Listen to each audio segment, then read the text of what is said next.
બાળકોથી લઈ મોટા બધાને જ ભાવે તે રીતે આજે આપણે બનાવીશું પંજાબી છોલેનું શાક. તો ચાલો બનાવવાનું શરૂ કરી.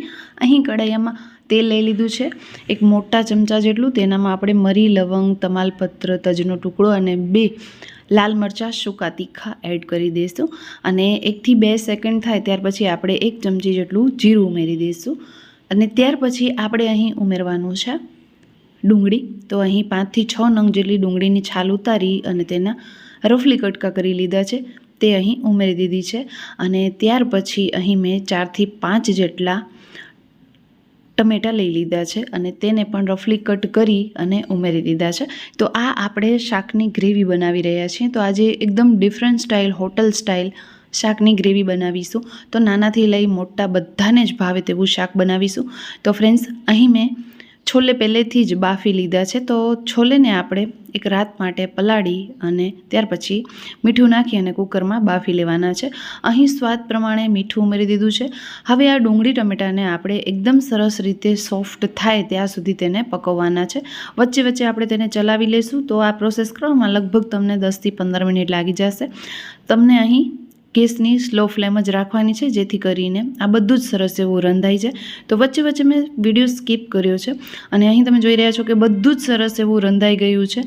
તો હવે તેને પંખા નીચે ઠંડુ કરી લઈશું. ત્યાર પછી આપણે તેની ગ્રેવી કરી લઈશું. અહીં લસણ ફોલી લીધું છે અને કાજુને પણ અડધા કલાક પહેલાં પાણીમાં પલાળી મૂક્યા હતા. હવે આપણે મિક્સીના જારમાં કાજુ ઉમેરી દઈશું, સાથે સાથે ડુંગળી ટમેટાં ઉમેરી દઈશું અને તેની પેસ્ટ કરી લઈશું. ચાલો હવે આપણે છોલે વઘારીએ. તો છોલે માટે આપણે તેલ થોડું આગળ પડતું લેવાનું છે. તો અહીં મેં મોટા 2 પાવડા જેટલું તેલ લઈ લીધું છે.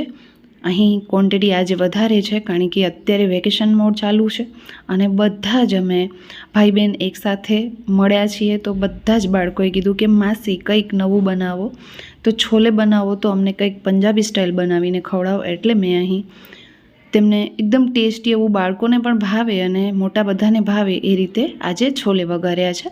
તો ફ્રેન્ડ્સ, અહીં તેલમાં મેં જીરું અને થોડી હિંગ ઉમેરી છે. ત્યાર પછી આદું, મરચાં અને લસણની પેસ્ટ ઉમેરી દીધી છે. તો લગભગ 3 ટેબલ સ્પૂન આપણે અહીં આદું મરચાંની પેસ્ટ મિક્સમાં ઉમેરી દીધી છે અને સાથે લસણ પણ. તો લસણને આપણે સાતળી લેવાનું છે. તો આ વઘાર કરશો એટલે ઘરમાં એકદમ સરસ એવી સુગંધ આવશે. તો બાળકો તો બહુ રાજી થઈ ગયા, કહ્યું માસી સુગંધ તો બહુ મસ્ત આવે છે, શાક એકદમ ટેસ્ટી બન્યું એવું લાગે છે. તો ફ્રેન્ડ્સ, અહીં મેં ગ્રેવી ઉમેરી દીધી છે અને ગ્રેવીને તેલ છૂટું પડે ત્યાં સુધી પકવી લેવાની. ત્યાર પછી મસાલા એડ કરીશું. તો અહીં અડધી ચમચી જેટલી હળદર પાવડર, 1 ટેબલ સ્પૂન ધાણાનો પાવડર, 1 ટેબલ સ્પૂન આપણે તીખો લાલ મરચાંનો પાવડર કે પછી મોળો લાલ મરચાંનો પાવડર તમે ઉમેરી શકો છો.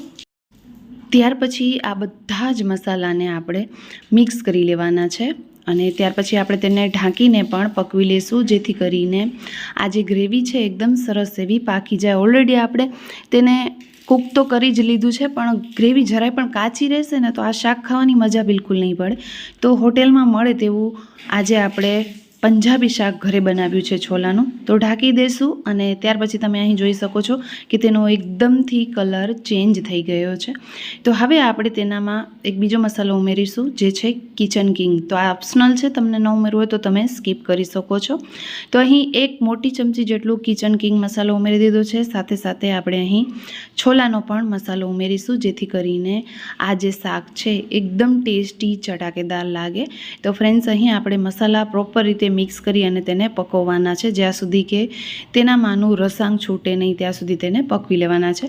હવે 1 મોટી ચમચી મેં અહીં છોલેનો મસાલો ઉમેરી દીધો છે અને તેને પણ આપણે એકદમ સરસ રીતે મિક્સ કરીશું. તો અહીં મેં ગરમ મસાલાનો યુઝ નથી કર્યો. જો તમને ઉમેરવું હોય તો તમે તેનામાં 5 ચમચી જેટલો ગરમ મસાલો રૂટીનનો આપણે જે યુઝ કરીએ એ ઉમેરી શકો છો. હવે અહીં તમે જોઈ રહ્યા છો કે મસાલા એકદમ પ્રોપર રીતે મિક્સ થઈ ગયા છે. જ્યારે મિક્સ થઈ જાય ને ત્યારે આપણે અહીં છોલે ઉમેરી દેવાના છે. તો અહીં તમે જોઈ રહ્યા છો કે છોલે એકદમ ચણા જે છે એકદમ સરસ એવા કૂક થઈ ગયા છે. હાથથી મેશ કરીએ છીએ તો એકદમ સરસ એવા મેશ થઈ રહ્યા છે. તો હવે છોલામાંનું જે પાણી છે એ પણ એડ કરી દીધું છે અને છોલા પણ એડ કરી દીધા છે. તો 2 મોટી વાટકી જેટલા છોલા આખી રાત માટે પલાળી અને સવારના કુકરમાં તેને બાફી લીધા છે મીઠું નાખીને. તો અહીં તમને સ્વાદ પ્રમાણે મીઠું શાકમાં જે પ્રમાણે જોઈએ એ પ્રમાણે ઉમેરી દેવાનું છે.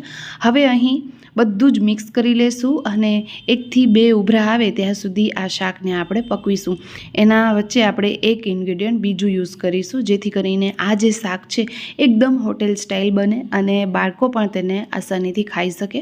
તો અહીં તમે જોઈ રહ્યા છો ફ્રેન્ડ્સ કે ઢાંકીને પકવ્યું એટલે તેલ બધું જ ઉપર આવી ગયું છે અને તેલ ઉપર આવે એટલે એ સમજવાનું કે શાક આપણું પ્રોપર રીતે રંધાઈ ગયું છે. જો ગ્રેવી કાચી હશે ને તો તેલ તરીને ઉપર નહીં આવે, તો એને તમને બરોબર રીતે પકવી લેવાનું. હવે એક વાટકી જેટલી મેં અહીં દૂધની મલાઈ ઉમેરી છે. તો દૂધની મલાઈ ઉમેરવાથી આ જે બધા મસાલાની તીખાશ હોય ને એ દૂધની મલાઈથી ઓછી થઈ જાય છે. તો આ શાકને બાળકો હોશે હોશે ખાશે. અને આજે મેં બનાવ્યું એટલે બધા જ 1 બાય 1 બાળકોએ કીધું કે માસી બહુ શાક મસ્ત બન્યું છે. તો ફ્રેન્ડ્સ, તમે પણ વેકેશનમાં આ છોલેનું શાક બનાવીને જરૂરથી ટ્રાય કરજો. વિડીયો ગમે તો લાઇક કરજો, શેર કરજો અને હા, ચેનલ પર નવા આવ્યા છો તો સબસ્ક્રાઈબ કરીને જરૂરથી જાજો, જેથી આવવાવાળા બધા જ નવા વિડીયોઝની નોટિફિકેશન મળે અને સૌ પ્રથમ તમે મારા વિડીયોઝને જોઈ શકો. તો ફ્રેન્ડ્સ, આ છે મારી ફેમિલી. અમે બધી જ બહેનો સાથે મળીને આજે રસોઈ બનાવી. તો ફ્રેન્ડ્સ, ફરી મળીશું આવા નવા વિડીયો સાથે. ત્યાં સુધી આવજો.